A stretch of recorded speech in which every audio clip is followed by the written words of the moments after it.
반갑습니다. 반갑습니다. 다 큰 자녀 싸가지 코칭, 왕이 된 자녀 싸가지 코칭 이병준입니다.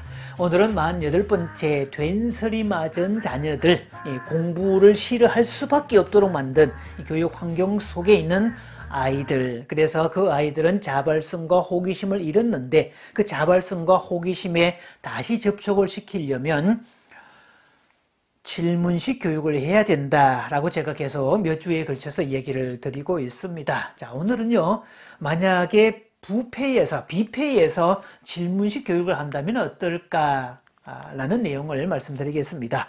최근에 한국에는 하브루타라는 용어, 유대인들이 쓰는 짝지라는 뜻이죠. 그 사람들은 짝을 맺어서 질문을 하는, 토론이 아니라 디베이트를 통해서, 논쟁을 통해서 서로를 세워나가는 그런 방식의 교육을 쓰고 있는데, 삶의 모든 부분을 다 하브루타로 이렇게 진행을 한다는 거죠. 어느 강연에서 유대인들은 이 하브루타가 일상화되어 있습니다. 집에서건 학교에서건 어디서건 질문을 통해서 서로가 생각을 하게 만들고, 질문에 질문이 꼬리에 꼬리를 물도록 만들어서 서로를 향상시켜 나갑니다. 이런 설명을 했더니 뷔페에서 식사를 하고 있는 중이었는데요.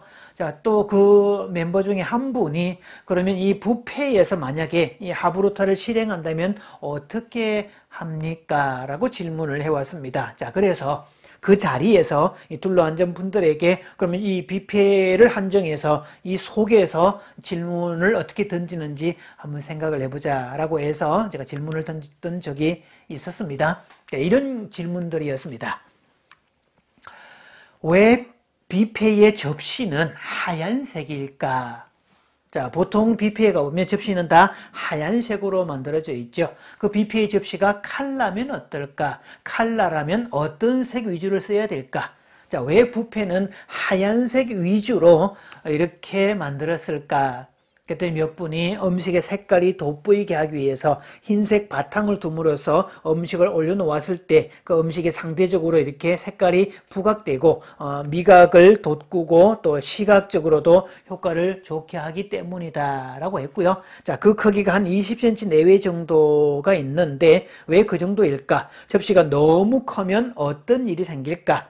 또 만약에 접시가 너무 작다면 또 어떤 일이 생길까? 그래서 접시의 크기를 그 정도 크기를 만들어서 이렇게 만들어 놓았을까, 이런 이야기를 해봅니다. 또 접시의 크기도 하나의 크기만 있는 게 아니라 그렇게 큰 접시도 있고 옆에 작은 접시도 있는데 용도를 왜 그렇게 했을까? 왜 큰 접시와 작은 접시를 동시에 놓았을까? 자, 이런 이야기도 계속 들려줍니다. 사람들은 끊임없이 이렇게 생각을 하고 자기 의견을 계속 얘기하고 또 다른 사람은 또 질문을 하거나 그 의견에 반박을 하는 방식으로 계속 이야기를 하고 있죠. 자, 그러면 이 뷔페는 하얀색 접시를 쓰는데 까만색 접시나 아주 짙은색 접시를 쓰는 식당은 없을까요? 그랬더니 그 중에 한 분이 일식집, 횟집에 갔더니 까만색 접시를 내오는 경우를 봤습니다. 특히 회를 얇게 이렇게 떠서 가지고 왔을 때 그 비치는 걸 통해서 오히려 회가 더 돋보이는 모양새를 가질 수 있었다. 만약에 그 회를 하얀색 접시 위에다 올려놓았다면 회가 구별이 안 되고 오히려 식감이 떨어지는 느낌, 보는 느낌도 별로였을 텐데 오히려 진한 색깔의 바탕, 아주 까만색 위에 회를 쭉 깔아 놓으니까 회가 투명하게 비치는 모습도 볼 수 있고 그 접시 속에 새겨진 그림도 비치는 모습을 볼 수 있었다. 그래서 그 식당은 주로 까만색 접시, 색깔이 짙은 접시를 주로 쓰더라 라고 얘기를 합니다. 또 뷔페를 만든 목적은 무엇일까? 왜 뷔페를 만들었을까? 이 뷔페의 장점과 단점은 무엇일까? 뷔페 식당이 되려면 최소한의 면적은 어느 정도 되어야 될까? 자, 그러면 이 뷔페는 자기가 스스로 골라 먹을 수 있다는 그런 장점이 있긴 한데, 그럼 정반대로 선택의 여지가 전혀 없는 식당은 뷔페처럼 이렇게 장사가 잘 될까? 아니면 나름대로 어떤 특성이 있어서 장사를 할 수 있을까? 자, 그랬더니 어떤 분이 기사식당에 예를 듭니다. 자기도 그 기사식당을 자주 가는데 일단 거기는 자리에 앉음과 동시에 1분도 안 돼서 음식이 쫙 차려지는 그런 곳이라고 합니다. 거기는 오는 사람들이 음식을 선택할 수 있는 권한이 아무것도 없고요. 오로지 그 식당에서 준비한 메뉴들을 자리에 앉자마자 바로 이렇게 가는 건데, 그래서 오히려 그런 특성 때문에 그 식당을 이용하는 분들이 그렇게 많다고 하죠. 특히 기사식당이기 때문에 택시 운전을 하는 분들이라든지 밥 먹을 시간이 많지 않은 분들, 마치 집밥처럼 먹을 수 있는, 그래서 선택권을 식당에 다 주고 단 그 식당이 음식을 맛있게 한다는 전제가 깔려 있을 때 어떤 음식을 제공을 하든 나는 맛있게 먹고 나는 이 식당의 음식에 신뢰합니다. 이것을 보여주는, 그래서 때로는 오늘은 어떤 음식이 나올까? 오늘의 메뉴는 뭘까? 이것을 기대하고 가는 재미도 훨씬 크다고 합니다.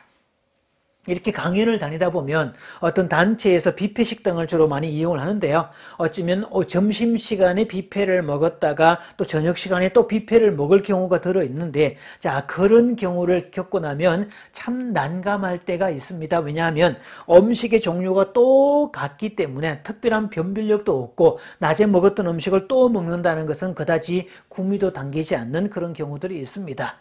그럴 때는 주로 가서 국수만 먹는다든지 특정한 음식 한 가지만 골라서 빨리 먹는 그런 경우들도 들어있는데요. 자, 똑같은 음식을 연달아서 먹는 거 사실은 또 매력적이지 않을 수도 있습니다. 그래서 때로는 뷔페와 같이 다양한 음식이 있고 내가 직접 골라서 먹을 수 있고 마음껏 먹을 수 있는 그런 것도 장점이지만, 때로는 선택의 여지도 없지만 그 골라 먹는 재미도 없지만 오히려 기대감이 있고 설레는 마음이 있고 또 그렇게 편리하게 먹을 수가 있고 기다리는 시간도 없이 앉자마자 바로 먹을 수 있는 그런 기사식당과 같은 그런 특징도 이용할 수 있다는 장점이 되죠. 부모는 보이는 모든 것들을 전부 다 질문거리로 만드는 것이 중요합니다. 하다못해 눈에 보이는 것들, 당장에 이렇게 보이는, 자, 이 식물은 왜 잎이 이렇게 구멍이 나 있을까? 이런 것들도 질문으로 할 수 있습니다. 그래서 유능한 부모는 질문을 던져서 아이들로 하여금 생각하게 만들고, 아이들은 생각하고 계속 탐구하면 호기심과 자발성이 계속 커지게 됩니다. 자, 어쨌든 아이들에게는 생활의 모든 것들을 다 질문을 통해서 연결을 시켜라. 자, 오늘도 식탁에 앉으면 왜 한국 사람들의 젓가락 길이는 이 정도가 될까? 질문을 한번 던져보십시오. 중국 사람들의 젓가락 길이와 일본 사람들의 젓가락 길이는 어떻게 차이가 날까? 실제로 비교해보면 한국 사람들이 쓰는 수저의 길이와 일본 사람들이 쓰는 수저는 좀 더 작고요. 중국 사람의 수저의 길이는 훨씬 더 큽니다. 자, 이런 것들 왜 나라마다 그런 독특한 문화가 만들어졌는지 이런 것들도 질문을 통해서 계속 살펴볼 수 있습니다. 자, 질문을 통한 교육법. 자, 앞으로는요, 아이들의 행동 수정을 하기 위한 질문법, 또 생각의 교정을 위한 그런 질문법을 어떻게 사용하는지 이건 앞으로 계속 살펴보도록 하겠습니다.